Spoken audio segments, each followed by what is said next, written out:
Hello everyone, welcome back to Tinkercad. Today we're going to create a drinkware model. So let's go ahead and click on create a new design.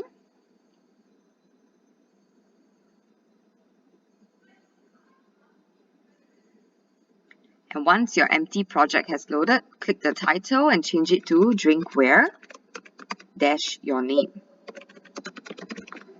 Okay, so for today's demonstration tutorial, I'm going to create a mug. So to do that, we just need to bring out a cylinder shape, which is the shape of most mugs. And we're going to change the dimensions as such. Click onto the white corner square, change it to 50 by 50, so length and breadth 50. That will give you a circular shape. And we're going to increase the height, so click onto the top white square and change the height to 50 as well. So that will give you a nice tall cylinder fitting for the shape of your mug. Okay, if you think about it, a mug has a hollowed out center, but it is joined at the base. It is not hollowed all the way through. So what we're going to do is to create a whole cylinder by just bringing this whole cylinder shape out. And we're going to change the dimensions just a little bit smaller than the mug shape so that it fits within it nicely. So let's click onto the white corner square of this whole cylinder. And we're going to change the dimensions to 10 less than the previous. So that will be 40 length by 40 breadth. Don't forget the height. The height is going to be slightly different. Instead of 40, we're going to give it a little bit more height to about 45. The reason for this is because this hole will only have to be cut through from the top. But from the bottom of the mug, it has to still be joined together. So we need to make sure that this height is enough such that it leaves a bit of gap at the bottom. Okay? But you notice that, hey, this whole cylinder is actually resting on the work plane. So it will actually cut a hole at the bottom. So don't worry about this. That will mean that we just have to raise it up, click and drag the black cone by the extra height of 5. So that will give you a hole at the top, but joint at the bottom. Okay, now once done, the fun part comes here. We're going to do our aligning. So drag over all shapes, click onto the align option, and click onto both middle dots on the work plane. So that will mean here and here. So that will rest your hole nicely in the middle of your mug. Once done, without clicking anywhere else, click onto the group option, and that will allow you to create the hole inside your mug cylinder. Okay, we're almost done here. You can see the basic shape of the mug. What we're left to do is a handle. So the handle is really important because it provides a place for you to hold onto to hold the mug. Okay, so for the handle shape, you can choose any shape that has a hole within it. So for example, that would be like the torus, the tube, or even the ring. Okay, but for this tutorial, I'm going to stick to the tube because that gives me a little bit of access to hold the mug. So it's not too thin and it's not too rounded as well. It fits the look of this mug here. Okay, but it's up to you what shape you want. So let's bring it out to the work plane. Now for the handle, we don't need it to be as big as the mug. So I'm just going to change it to match the dimensions of the previous hole. So clicking onto the white corner square, I'm going to change the length to 40. Let me just hide this so you can see a bit better. By 40 breadth. Okay, so that will give a nice circular hole.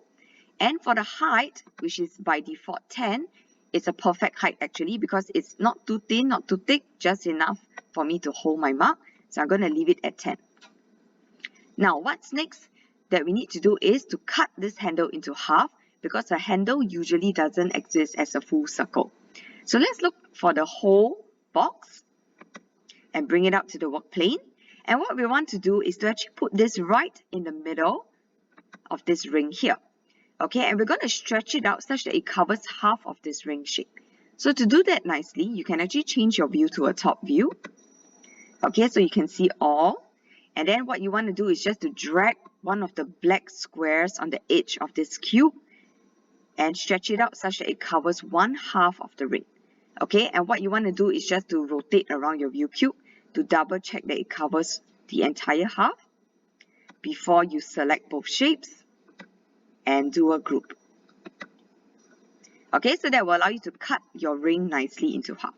So that makes our handle. Now what's left is for us to put our handle up and fix it onto our mug body. So what we want to do here is to rotate. So clicking onto the handle shape, let's look for the rotation option that best suits what we want. Now you notice that there are 3 rotation handles, 1, 2 and 3. Now which will work better? What we want to do here is to raise the handle up.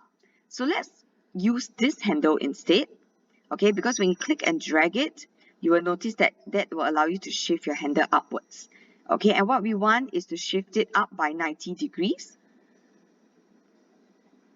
That will be a perfect right angle. Okay, and that will allow your handle to be standing upright nicely. Okay, don't worry if it sinks a bit into the work plane.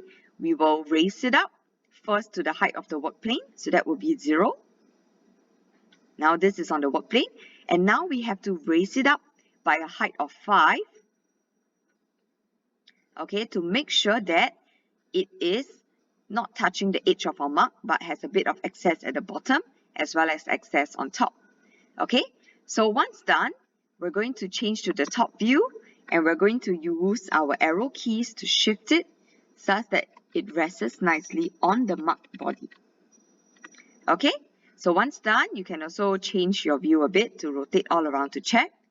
Once you're good and all happy with it, you can actually select all your mug shapes and do a group. And this is our finished mug. Alright, awesome. If you want, you can also add more shapes to decorate your mug. Some people like to personalize it. You can also add your name using a text option. So let me just show you how to do that quickly. Click onto the search shapes, search for text, and what we want is to bring out the text ring. This one here, so it goes nicely around our mug. Once done, let's click onto the down arrow of the options inspector. And what you can do here is to actually choose the color of your text as well as the font, which will affect the handwriting. So you can just click to have a preview first. Okay, many interesting looking fonts. Alright, I'm going to stick to this one. This is quite cute. Okay, nice and even. And once you're happy with that, you can also change the text in it to type out your name. Okay, once done, you can also adjust the thickness. So if you're not happy with the thickness of 3 that is default, you can change it to an even thickness, which is maybe about 5. If you can't get the number you want, you can just click onto it and type it out. Okay, awesome. Now once done, all you need to do next is just to use this flat rotation handle here. We're going to rotate it on the work plane. Okay, and then you can fix it, rotate it any angle you want. And you can just shift it over your mug, okay, to rest it nicely in place. Again, you can change to the top view to allow you to have a better sensing of where to shift. Okay, or you can play around with the different views to make sure that you have rested your text nicely. If you notice that your text doesn't fit too well, what you can do is to hold your shift key, and then as you hold the shift key, drag one of the corner white squares to resize it nicely before you use your arrow keys to shift it onto the mug again. Okay, perfect. Once you're happy with it, we are going to group all our shapes together. So select over all the shapes on the mug, do a group. Okay, and you notice that now your text has also changed to the same color. If you don't want that, you can actually click onto this color option and trigger the multicolor. So that will preserve all the colors within the object. But the cool thing is you can still move it around as a whole group. Okay, we're done with the mug. You can choose to actually change the shape of your mug as well. Alright, if not, if you're done, you can continue decorating it using the basic shapes, or you can also search for other shapes to do so. Okay, and then don't forget to save by clicking the Tinkercad option. But before that, remember to export as an OBJ so that we can put it into Sketchfab to render, and then click Tinkercad button to save. That's all. Have fun!